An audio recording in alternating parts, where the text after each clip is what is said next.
इस वक्त सूर्यदेव कोपायमान हो रहे हैं क्योंकि गुजरात में भीषण गर्मी का मौसम चल रहा है। तब जूनागढ़ से ये खबर सामने आ रही है। जूनागढ़ के सक्करबाग जू और साथ ही सासणगीर अभ्यारण्य में कई पशु पंछी मौजूद है। तब गर्मियों के इस मौसम में पशु पंछियों को भी गर्मियों से राहत दिलवाई जा सके, इसीलिए सक्करबाग जू और साथ ही सासणगीर अभ्यारण्य में प्रशासन की ओर से इंतजामात करवाए जा रहे हैं। जू प्रशासन और साथ ही अभ्यारण्य प्रशासन की ओर से इस बात का खास ख्याल रखा जा रहा है कि इन पशु पंछियों को गर्मियों के दौरान ज़्यादा दिक्कतें ना हो।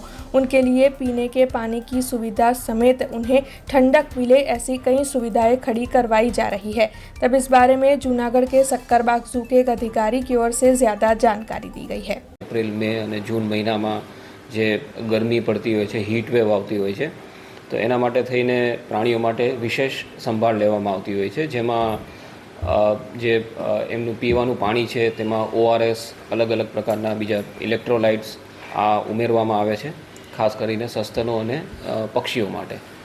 અને સાથે સાથે જે સરીસૃપ વર્ગના પ્રાણીઓ છે, જેમ કે કાચબા છે, મગર છે, ઘો છે, ઇગ્વાના છે, સાપ છે, તો આ બધા માટે ફોગર્સની વ્યવસ્થા કરવામાં આવે છે। તેમજ નાના જે સસ્તન પ્રાણીઓ છે, જેમ કે શાહુડી છે, જંગલ કેટ છે, સિવેટ છે, જાયન્ટ સ્ક્વિરલ છે, તો આ બધા માટે તેમજ જે મોટા માંસભક્ષી પ્રાણીઓ છે તો એમના પિંજરામાં ખાસ ફોગર્સની વ્યવસ્થા કરવામાં આવે છે।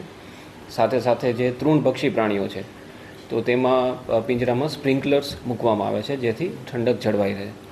અને કેટલાક પ્રાણીઓ એવા છે કે જે ઠંડી પસંદ કરતા હોય છે, જેમ કે વાઘ છે કે રીંછ છે। અહીંયા બે પ્રકારના રીંછ પણ રાખવામાં આવે છે, હિમાલયન બ્લેક બેર છે અને સ્લોથ બેર છે।